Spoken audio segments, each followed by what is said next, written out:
If you were wondering how to see if someone blocked you on Instagram, follow this tutorial. Let's use one account to block the second account. So we'll find my second account. I will click on search and search for a second account.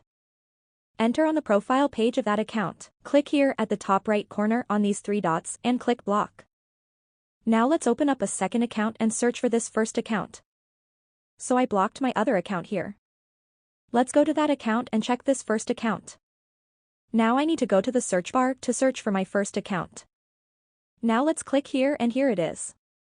Here you can see now posts yet, but at the top you can see that there are posts. So if you see this, that means that the person blocked you. Instagram doesn't want to make the option to see the list of people that blocked you because they want to keep that private. Unfortunately, if you suspect a certain profile, you need to go to their profile page and you will know. That will be it for this tutorial. For more videos like this, follow our channel. See you in the next video.